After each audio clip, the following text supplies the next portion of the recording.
പിതാവിൻ്റെയും പുത്രൻ്റെയും പരിശുദ്ധാത്മാവിൻ്റെയും നാമത്തിൽ ആമേൻ. ഷെക്കന അമേരിക്കാസിൻ്റെ ഞങ്ങൾ വിശ്വസിക്കുന്നു എന്ന ഈ പ്രോഗ്രാമിൻ്റെ എപ്പിസോഡിലേക്ക് ഒരിക്കൽ കൂടി എല്ലാവരെയും സ്നേഹപൂർവ്വം സ്വാഗതം ചെയ്യുന്നു. നമ്മുടെ വിശ്വാസത്തിൻ്റെ പരമകാഷ്ഠയും ആരാധനയുമാണ് വിശുദ്ധ കുർബാന. യേശു പ്രവർത്തിച്ച എല്ലാ അത്ഭുതങ്ങളെക്കാളും വലിയ ഒരു അത്ഭുതമായിരുന്നു അവിടുന്ന് സർവപ്രപഞ്ചത്തെയും സൃഷ്ടിച്ച സർവശക്തനായിരുന്നിട്ടും ദൈവത്തോടുള്ള സമാനത നിലനിർത്തേണ്ടത് കാര്യമായി പരിഗണിക്കാതെ തന്നെ ശൂന്യനാക്കിക്കൊണ്ട് ഒരു മനുഷ്യരൂപം സ്വീകരിച്ചു ഭൂമിയിൽ അവതരിച്ചത്. എന്നാൽ അതിനേക്കാളും വലിയ ഒരു അത്ഭുതം സംഭവിച്ചു. ഈശോ ഉയർത്തെഴുന്നേറ്റ് സ്വർഗാരോഹണം ചെയ്യുന്നതിന് മുമ്പ് മത്തായിയുടെ സുവിശേഷം 28:20 അവസാനത്തെ വചനത്തിൽ അരുളി ചെയ്തു, യുഗാന്ത്യം വരെ എന്നും ഞാൻ നിങ്ങളോട് കൂടെയുണ്ട്. ഈ വാഗ്ദാനം പൂർത്തിയാക്കുവാൻ വേണ്ടി അവിടുന്ന് ചെയ്തത്, അവിടുന്ന് സർവശക്തനായിരുന്നിട്ടും സർവത്തെയും പരിപാലിക്കുന്ന പ്രപഞ്ചനാഥനായിരുന്നിട്ടും ഇതാ മനുഷ്യരോട് കൂടെ വസിക്കുവാനുള്ള തീരുമാനപ്രകാരം തന്നെ ചെറുതാക്കി ആബാലവൃദ്ധ ജനങ്ങൾക്കും ഒരുപോലെ ഇഷ്ടമായ അപ്പത്തിൻ്റെ രൂപം സ്വീകരിച്ച് മനുഷ്യർക്ക് ഭയമുണ്ടാകാത്ത രീതിയിൽ ദിവ്യകാരുണ്യമായി ദൈവം നമ്മോട് കൂടെ ഇമ്മാനുവേലായി മാറി എന്നതാണ് അത്ഭുതങ്ങളുടെ അത്ഭുതം. അത് ദൈവപിതാവിൻ്റെ സ്നേഹ സമ്മാനമായിരുന്നു. യോഹന്നാൻ 3:16 അവനിൽ വിശ്വസിക്കുന്ന ഏവനും നശിച്ചു പോകാതെ നിത്യജീവൻ പ്രാപിക്കേണ്ടതിന് തൻ്റെ ഏകജാതനെ നൽകുവാൻ തക്കവണ്ണം ദൈവം ലോകത്തെ അത്രമാത്രം സ്നേഹിച്ചു. ആ ദൈവപിതാവിൻ്റെ എന്നേക്കും മനുഷ്യരോട് കൂടെ ആയിരിക്കാൻ വേണ്ടിയിട്ട് ചെയ്ത പദ്ധതിയാണ് ദിവ്യകാരുണ്യം, അവിടുത്തെ സ്നേഹ സമ്മാനം. സ്നേഹിതനു വേണ്ടി ജീവൻ ബലിയർപ്പിക്കുന്നതിനേക്കാൾ വലിയ സ്നേഹമില്ല എന്ന് അരുളി ചെയ്തവൻ സ്നേഹിതരല്ലാതിരുന്നിട്ടും പാപികളായിരുന്നിട്ടും നമ്മുടെ പാപപരിഹാര ബലിയായി തന്നെ സമർപ്പിച്ചു. അതാ ദിവ്യകാരുണ്യമായി അവിടുന്ന് മാറിയിരിക്കുന്നു. എന്നിട്ട് നമ്മൾ എങ്ങനെയാണ് ഈ ദിവ്യകാരുണ്യത്തെ സ്നേഹിക്കുന്നത് എന്ന് ആത്മശോധന ചെയ്യണം. എങ്ങനെയാണ് ഈ വിശുദ്ധ കുർബാനയിലുള്ള നമ്മുടെ വിശ്വാസം എന്നത് ആത്മശോധന ചെയ്യപ്പെടേണ്ട വിഷയമാണ്. വിശുദ്ധ കുർബാനയാകാനുള്ള ദൈവത്തിൻ്റെ പദ്ധതി അവിടുന്ന് ഈശോ വ്യക്തമായിട്ട് പഠിപ്പിച്ചിട്ടുണ്ട്. യോഹന്നാൻ്റെ സുവിശേഷം 6-ാം അധ്യായത്തിൽ അവിടുന്ന് യോഹന്നാൻ്റെ സുവിശേഷം 6-ാം അധ്യായത്തിൽ ആദ്യമായിട്ട് അവിടുന്ന് പറയുന്നു 6:27 അവിടുന്ന് ഈ പഠനങ്ങൾ ആരംഭിച്ചത് 2 സവിശേഷമായ അടയാളങ്ങൾ പ്രവർത്തിച്ച് കാണിച്ചിട്ടാണ്.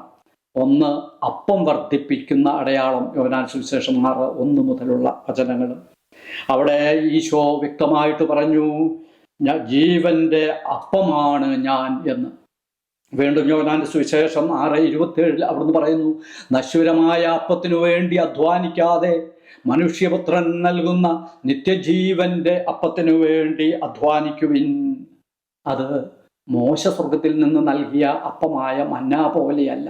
പിന്നെയോ ഈശോ വ്യക്തമായിട്ട് പറയുന്നു, യോഹന്നാൻ 6:33 ദൈവത്തിൻ്റെ അപ്പം സ്വർഗത്തിൽ നിന്ന് ഇറങ്ങി വന്ന് ലോകത്തിന് ജീവൻ നൽകുന്നതാണ്. സ്വർഗത്തിൽ നിന്ന് ഇറങ്ങി വന്നത് യേശു തന്നെയാണ്.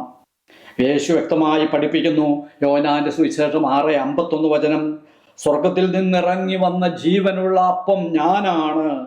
ആരെങ്കിലും ഈ അപ്പത്തിൽ നിന്ന് ഭക്ഷിച്ചാൽ അവൻ എന്നേക്കും ജീവിക്കും. ലോകത്തിൻ്റെ ജീവന് വേണ്ടി ഞാൻ നൽകുന്ന അപ്പം എൻ്റെ ശരീരമാണ്.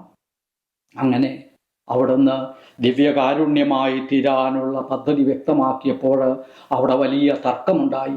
എങ്ങനെയാണ് ഇവന് തൻ്റെ ശരീരത്തെ നമുക്കപ്പമായിട്ട് നൽകാനായിട്ട് കഴിയുക? എന്നാൽ ഈശോ വ്യക്തമായിട്ട് അപ്പം വർദ്ധിപ്പിച്ച ഉപമയിലൂടെ കാണിച്ചു തന്നത് അതാണ്. ആ യേശുവിന് പദാർത്ഥത്തെ മാറ്റാനായിട്ട് സാധിക്കും. കേവലം 5 അപ്പത്തെ 5000 പുരുഷന്മാരടങ്ങുന്ന വലിയ ജനാവലിക്ക് വേണ്ടി അവർക്ക് ഭക്ഷിച്ച് തൃപ്തിയാകുന്ന വിധത്തിൽ വർദ്ധിപ്പിക്കാനായിട്ട് അവിടത്തേക്ക് സാധിച്ചു. എന്നിട്ടും ചെറിയ തർക്കമുണ്ടായിട്ടും യേശു വ്യക്തമായിട്ട് പറഞ്ഞു, സത്യം ഞാൻ നിങ്ങളോട് പറയുന്നു, നിങ്ങൾ മനുഷ്യപുത്രന്റെ ശരീരം ഭക്ഷിക്കുകയും രക്തം പാനം ചെയ്യുകയും ചെയ്യുന്നില്ലെങ്കിൽ നിങ്ങൾക്ക് ജീവൻ ഉണ്ടായിരിക്കുകയില്ല.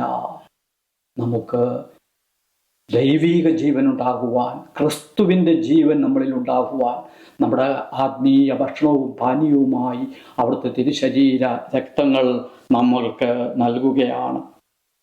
യോഹന്നാൻ 10:10 അത് ഈശോ വ്യക്തമായിട്ടും പറഞ്ഞു, ഞാൻ വന്നിരിക്കുന്നത് അവർക്ക് ജീവനുണ്ടാകാനും അത് സമൃദ്ധമായി ഉണ്ടാകാനും അത്രേ. അങ്ങനെ നമ്മളിലെ ജഡിക ജീവന് മാറ്റി ദൈവീക ജീവൻ നമ്മളിൽ ഉണ്ടാകണമെങ്കിൽ ആ ആത്മീയ ഭക്ഷണവും പാനീയവും യേശുവിൻ്റെ തിരുശരീരവും തിരുരക്തവും നമ്മൾ ഭക്ഷിക്കണം, പാനം ചെയ്യണം. അത് വീണ്ടും യേശു യോഹന്നാൻ 6:55-56 വചനങ്ങളിൽ വ്യക്തമായിട്ട് പറയുന്നു, എൻ്റെ ശരീരം യഥാർത്ഥ ഭക്ഷണമാണ്, എൻ്റെ രക്തം യഥാർത്ഥ പാനീയവുമാണ്. എൻ്റെ ശരീരം ഭക്ഷിക്കുകയും രക്തം പാനം ചെയ്യുകയും ചെയ്യുന്നവൻ എന്നിലും ഞാൻ അവനിലും വസിക്കും. എത്ര വലിയ ഒരു സത്യമാണ് അവിടുന്ന് പഠിപ്പിക്കുന്നത്.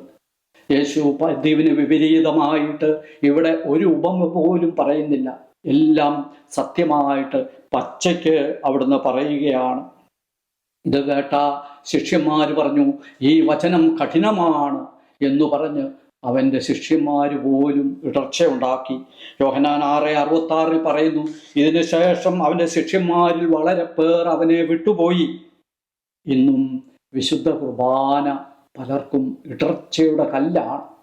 അതുകൊണ്ടാണ് പല സഭാവിഭാഗങ്ങളും മാറിപ്പോയിരിക്കുന്നതിലും വിശുദ്ധ കുർബാനയെ അവർ വെറും ഒരു അപ്പം മുറിക്കൽ ശുശ്രൂഷയായിട്ട് കാണുവാനുമായിട്ട് തയ്യാറായിരിക്കുന്നത്. പക്ഷേ യേശു വിട്ടുപോയവരെ തിരിച്ചു വിളിക്കാനോ തൻ്റെ പഠനങ്ങളിൽ മാറ്റം വരാത്തനോ തയ്യാറാകുന്നില്ല. യോഹന്നാൻ 6:67 അവിടുന്ന് 12 പേരോടുമായി ചോദിച്ചു, നിങ്ങളും പോകാൻ ആഗ്രഹിക്കുന്നുവോ?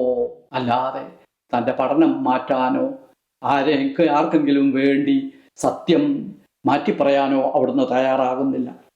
ഈ പദ്ധതി ഈശോ നിർവഹിച്ചത് അല്ലെങ്കിൽ സ്ഥാപിച്ചത്, വിശുദ്ധ കുർബാന സ്ഥാപിച്ചത് പെസഹ തിരുനാൾ ദിവസം അന്ത്യ അത്താഴവേളയിലാണ്. അവിടുന്ന് മത്തായി 26:26 ഇങ്ങനെ നമ്മൾ വായിക്കുന്നു, അവർ ഭക്ഷിച്ചുകൊണ്ടിരിക്കുമ്പോൾ യേശു അപ്പമെടുത്ത് ആശീർവദിച്ച് മുറിച്ച് ശിഷ്യന്മാർക്ക് നൽകിക്കൊണ്ട് അരുളി ചെയ്തു, വാങ്ങി ഭക്ഷിക്കുവിൻ, ഇത് പാപമോചനത്തിനായി വിഭജിക്കപ്പെടുന്ന എൻ്റെ ശരീരമാണ്. ശരിക്കും ഇംഗ്ലീഷിൽ ഫ്ലഷ് എന്നാണ്, അപ്പോൾ അതിൻ്റെ ട്രാൻസ്ലേഷൻ പറയേണ്ടത് മാംസം എന്ന് തന്നെയാണ്. വീണ്ടും മത്തായി 26:27 അവിടുന്ന് അനന്തരം പാനപാത്രം എടുത്ത് കൃതജ്ഞതാ സ്തോത്രം ചെയ്ത് അവർക്ക് നൽകിക്കൊണ്ട് പറഞ്ഞു, നിങ്ങൾ ഇതിൽ നിന്നും പാനം ചെയ്യുവിൻ, ഇത് പാപമോചനത്തിനായി അനേകർക്കു വേണ്ടി ചിന്തപ്പെടുന്ന എൻ്റെ പുതിയ ഉടമ്പടിയുടെ രക്തമാണ്. അങ്ങനെ ഈശോ ആ അന്ത്യത്താഴവേളയിൽ പെസഹ തിരുനാളിൽ വിശുദ്ധ കുർബാന സ്ഥാപിച്ചു. പക്ഷേ ഈ ബലി പൂർത്തിയായത് ദുഃഖവെള്ളിയാഴ്ച കാൽവരി ക്രൂശിലാണ്. യോഹന്നാൻ്റെ സുവിശേഷം 19:30 യേശു കുരിശിൽ കിടന്നുകൊണ്ട് പറഞ്ഞു, എല്ലാം പൂർത്തിയായി. അനന്തരം അവൻ തല ചായ്ച്ച് തൻ്റെ ആത്മാവിനെ സമർപ്പിച്ചു. ഈ ബലി ആദ്യമായി അർപ്പിക്കപ്പെട്ടത് യേശു ഉയർത്തെഴുന്നേറ്റ് എമ്മാവുസിലേക്ക് പോയ ശിഷ്യന്മാർക്ക് പ്രത്യക്ഷപ്പെട്ടപ്പോഴാണ്.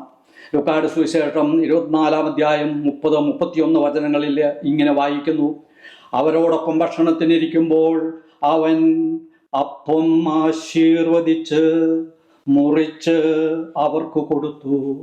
അപ്പോൾ അവരുടെ കണ്ണുകൾ തുറന്നു, അവർ അവനെ തിരിച്ചറിഞ്ഞു, പക്ഷെ അവൻ അപ്രത്യക്ഷനായി.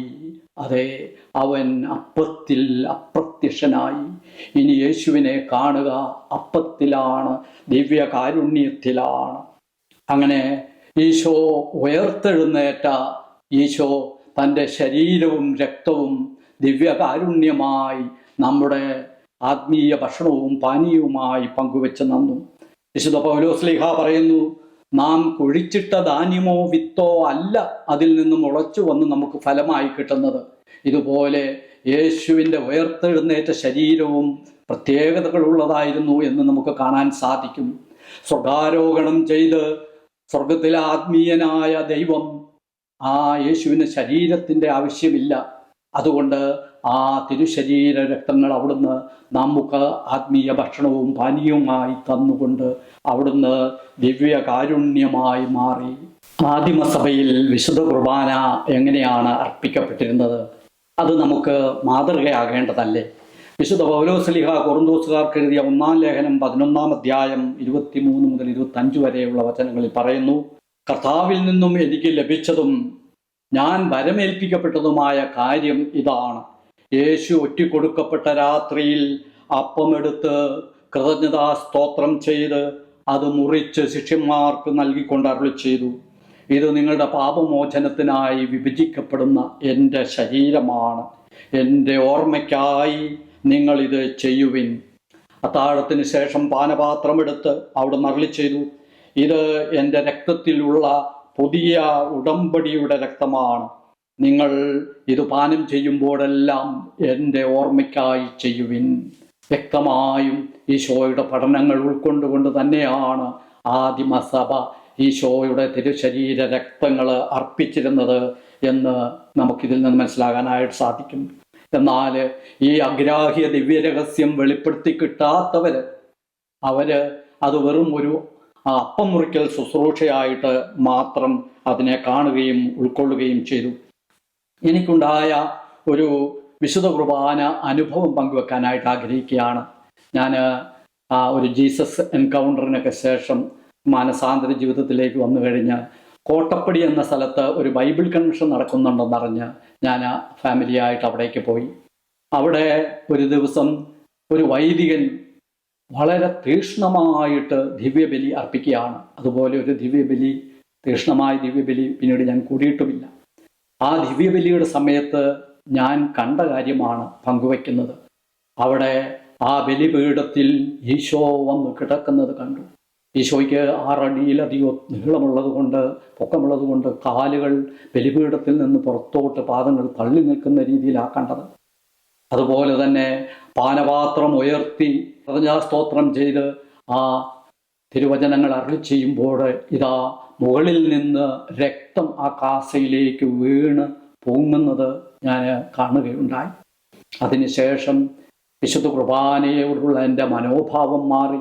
അതിനുശേഷം ഒരു ബലിയിലും ഒരു തുള്ളി കണ്ണീരെങ്കിലും വീഴാതെ ബലിയിൽ പങ്കെടുക്കാനായിട്ട് എനിക്കിട വന്നിട്ടുമില്ല. അപ്പോൾ ഈശോ നമുക്ക് പഠിപ്പിച്ചത് അത് അന്വേഷിക്കുന്നവരാണ് അത് കണ്ടെത്താനായിട്ട് പോകുന്നത്. കാലത്തിനും സമയത്തിനും അതീതനായ ദൈവം കാൽവരി ക്രൂശിലെ ആ പാപപരിഹാര ബലിയിൽ പങ്കെടുക്കുവാനായിട്ട് ഇതാ കാലത്തെ പിന്നോട്ട് വായിച്ചുകൊണ്ട് നമ്മളെയും അനുഗ്രഹിക്കുന്നതാണ് ഓരോ ദിവ്യബലിയും. തലമുറകൾ മാറുന്നതനുസരിച്ച് ഈ വിശുദ്ധ കുർബാനയിലുള്ള വിശ്വാസവും ആളുകൾക്ക് നഷ്ടപ്പെടുമെന്നറിയാവുന്നത് കൊണ്ട് ഓരോ തലമുറയിലും ഓരോ നൂറ്റാണ്ടിലും അനേകം ദിവ്യകാരുണ്യ അത്ഭുതങ്ങൾ ഉണ്ടായിട്ടുണ്ട്. അങ്ങനെ ദിവ്യകാരുണ്യ അത്ഭുതങ്ങൾ മാത്രം രേഖപ്പെടുത്തിയ ഒരു പുസ്തകം, ഏതാണ്ട് ബൈബിളിൻ്റെ അടുത്ത് വലിപ്പമുള്ള ഒരു പുസ്തകം എനിക്ക് വായിക്കാനായിട്ട് ഇടയായിട്ടുണ്ട്. അത്രമാത്രം അടയാളങ്ങളും അത്ഭുതങ്ങളും പ്രവർത്തിച്ചുകൊണ്ട് വിശുദ്ധ കുർബാനയിലുള്ള നമ്മുടെ വിശ്വാസത്തെ ഊട്ടിയുറപ്പിക്കുവാനായിട്ട് ദൈവം കൃപ ചൊരിയുന്നുണ്ട്. പക്ഷേ നമ്മളത് അന്വേഷിക്കുന്നവനാണ് അത് കണ്ടെത്തുകയുള്ളൂ. നമ്മുടെ ഈ കാലഘട്ടത്തിലും അങ്ങനെയുള്ള ദിവ്യകാരുണ്യ അത്ഭുതങ്ങൾ സംഭവിച്ചിട്ടുണ്ട്. പലരുടെയും വിശുദ്ധ കുർബാന മാംസമായി മാറിയ അത്ഭുതങ്ങൾ നമ്മൾ കേൾക്കുന്നുണ്ട് നമ്മുടെ നാട്ടിൽ തന്നെ, പ്രത്യേകിച്ച് കൊച്ചു കേരളത്തിൽ. ഇപ്പോൾ വിളക്കന്നൂർ എന്ന സ്ഥലത്തിൽ വിശുദ്ധ കുർബാനയിൽ ഈശോയുടെ തിരുമുഖം പതിയുകയും ഇപ്പോൾ ഏതാണ്ട് സഭ നിരീക്ഷണങ്ങൾക്ക് ശേഷം 12 വർഷങ്ങൾക്ക് ശേഷം അത് അംഗീകരിച്ച് അതൊരു വലിയ തീർത്ഥാടന കേന്ദ്രമായി മാറുകയും ചെയ്തു. ഇതൊക്കെ നമ്മുടെ വിശുദ്ധ കുർബാനയിലുള്ള നമ്മുടെ വിശ്വാസം വർദ്ധിപ്പിക്കുവാൻ വേണ്ടി ദൈവം ചൊരിഞ്ഞ കൃപയാണ്. 6-ാം നൂറ്റാണ്ടിൽ ആണ് ഇത്തരമൊരു വലിയ ദിവ്യകാരുണ്യ അത്ഭുതം സംഭവിച്ചത്. അത് ഇറ്റലിയിലെ ലാൻസിയാനോ എന്ന സ്ഥലത്താണ്. ലോകമെങ്ങും പ്രസിദ്ധമായ ഒരു അത്ഭുതം. അവിടെ വിശുദ്ധ കുർബാന അർപ്പിച്ചുകൊണ്ടിരിക്കുമ്പോൾ ആ കുർബാന മാംസമായും വീഞ്ഞ് രക്തമായും മാറി. ആ മാംസമായി മാറിയ അപ്പവും രക്തമായി മാറിയ വീഞ്ഞും ഇത്രയും നൂറ്റാണ്ടുകൾക്ക് ശേഷവും ഇപ്പോഴും കേടുകൂടാതെ ഇരിക്കുന്നത് എങ്ങനെയാണെന്ന് ശാസ്ത്രജ്ഞന്മാർ പോലും അത്ഭുതപ്പെടുകയാണ്. ഈ കഴിഞ്ഞ നൂറ്റാണ്ടിൽ പോലും ശാസ്ത്രജ്ഞന്മാരും ഡോക്ടർമാരൊക്കെ അടങ്ങുന്ന സംഘം അതിൽ നിന്ന് മുറിച്ചെടുത്ത് പരീക്ഷണങ്ങളൊക്കെ നടത്തി അവർ പ്രഖ്യാപിച്ച ഒരു കാര്യം, ഇത് ഏറെ വേദന അനുഭവിച്ച ഒരു വ്യക്തിയുടെ ഹൃദയത്തിൻ്റെ പേശിയാണ്. എങ്ങനെയാണ് ജീവനോടെ ഈ പേശി മുറിച്ചെടുത്തത് എന്ന് അവർ അത്ഭുതപ്പെടുകയാണ്. ഇതൊന്നും നമ്മുടെ വിശ്വാസം വർദ്ധിപ്പിക്കാനായിട്ട് സാധിക്കുന്നില്ലെങ്കിൽ നമ്മൾ എങ്ങനെയാണ് ദൈവത്തെ കുറ്റപ്പെടുത്തുക? ഈശോ പറഞ്ഞില്ലേ, നിങ്ങൾ എൻ്റെ ശരീരം ഭക്ഷിക്കുകയും രക്തം പാനം ചെയ്യുകയും ചെയ്യുന്നില്ല എങ്കിൽ നിങ്ങൾക്ക് ജീവനുണ്ടായിരിക്കുകയില്ല. അതുകൊണ്ടാണ് ഈശോ നമുക്ക് ജീവൻ ഉണ്ടാകുവാൻ, ക്രിസ്തുവിൻ്റെ ജീവൻ നമ്മളിൽ ഉണ്ടാകാൻ, ദൈവിക ജീവൻ നമ്മളിൽ സമൃദ്ധമായി ഉണ്ടാകുവാൻ അവിടുത്തെ തിരുശരീരവും തിരുരക്തവും അവിടുന്ന് നമുക്ക് വിശുദ്ധ കുർബാനയായി ആത്മീയ ഭക്ഷണവും പാനീയവുമായി നൽകിയത്. ഇനി അപ്പസ്തോലനായ വിശുദ്ധ പൗലോസ് കൊറിന്തോസുകാർക്ക് എഴുതിയ 1-ാം ലേഖനം 11-ാം അധ്യായം 27 മുതൽ 30 വരെയുള്ള വചനങ്ങളിൽ പറയുന്നു, ആരെങ്കിലും അയോഗ്യതയോടെ കർത്താവിൻ്റെ അപ്പം ഭക്ഷിക്കുകയും പാത്രത്തിൽ നിന്ന് പാനം ചെയ്യുകയും ചെയ്താൽ അവൻ കർത്താവിൻ്റെ ശരീരത്തിനും രക്തത്തിനുമെതിരെ തെറ്റ് ചെയ്യുന്നു. അതിനാൽ ഓരോരുത്തരും ആത്മശോധന ചെയ്തതിന് ശേഷം ഈ അപ്പം ഭക്ഷിക്കുകയും പാത്രത്തിൽ നിന്ന് പാനം ചെയ്യുകയും ചെയ്യട്ടെ. എന്തുകൊണ്ടെന്നാൽ ശരീരത്തെ വിവേചിച്ചറിയാതെ ഭക്ഷിക്കുകയും പാനം ചെയ്യുകയും ചെയ്യുന്നവൻ തൻ്റെ തന്നെ ശിക്ഷാവിധിയാണ് ഭക്ഷിക്കുകയും പാനം ചെയ്യുകയും ചെയ്യുന്നത്. നിങ്ങളിൽ പലരും രോഗികളായിരിക്കുന്നതിനും ദുർബലരായിരിക്കുന്നതിനും ചിലർ മരിച്ചു പോയതിനും കാരണം ഇതാണ്. അതുകൊണ്ട് ദൈവം നമുക്ക് നൽകിയ ഈ സ്നേഹ സമ്മാനത്തെ നമ്മൾ എങ്ങനെയാണ് സ്വീകരിക്കുന്നത് എന്ന് ആത്മശോധന ചെയ്യണം. ഈ വചനം നമ്മുടെ കണ്ണു തുറപ്പിക്കണം. നമ്മുടെ പാപമോചനത്തിനും നിത്യജീവനുമായി ഈശോ നൽകുന്ന ദിവ്യകാരുണ്യം നമ്മുടെ ശിക്ഷാവിധിക്കാണ് കാരണമാകുന്നതെങ്കിൽ എത്രയോ വലിയ ഒരു ദുരവസ്ഥയാണ്. ഞാൻ ഓർക്കുന്നു, എനിക്ക് വളരെ ഇഷ്ടപ്പെട്ട ഒരു സിനിമ ഞാൻ കൂട്ടുകാരോട് കൂടെ 3 പ്രാവശ്യം പോയി കാണുകയുണ്ടായി. 4-ാം പ്രാവശ്യം കൂട്ടുപോകാനായിട്ട് എൻ്റെ കൂട്ടുകാരനെ വിളിച്ചപ്പോൾ ഞാൻ ഒരു തരത്തിൽ സമ്മതിച്ചില്ല, കാരണം ബോറടിക്കും എന്ന് പറഞ്ഞു.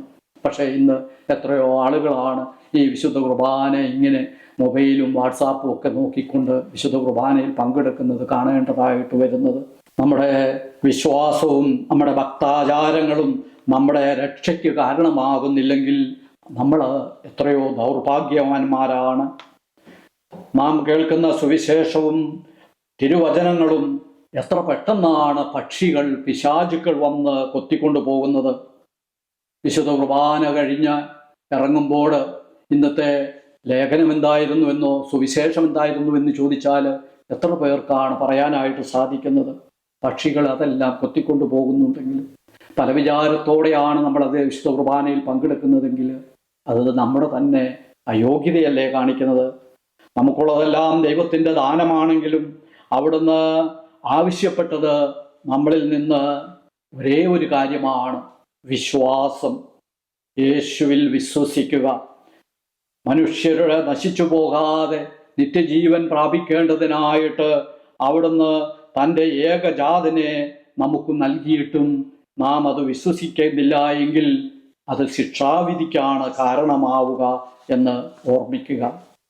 നമുക്ക് വിശുദ്ധ കുർബാനയിലുള്ള നമ്മുടെ വിശ്വാസവും ബോധ്യവും വർദ്ധിപ്പിച്ചു തരണമേ എന്ന് ദിവ്യകാരുണ്യത്തിൻ്റെ മധ്യസ്ഥയായ പരിശുദ്ധ മറിയത്തിൻ്റെ മധ്യസ്ഥം തേടി പ്രാർത്ഥിക്കാം. ഈശോയെ, വിശുദ്ധ കുർബാനയെ അവിടുത്തെ തിരുശരീര രക്തങ്ങൾ ഞങ്ങളുടെ ആത്മീയ ഭക്ഷണവും പാനീയവുമായി തന്നുവല്ലോ. കർത്താവെ, ഈ വിശുദ്ധ കുർബാനയിലുള്ള ഞങ്ങളുടെ വിശ്വാസവും ബോധ്യവും വർദ്ധിപ്പിക്കണമേ എന്ന് ദിവ്യകാരുണ്യത്തിൻ്റെ മധ്യസ്ഥയായ പരിശുദ്ധ മറിയം വഴി ഞങ്ങൾ പ്രാർത്ഥിക്കുന്നു.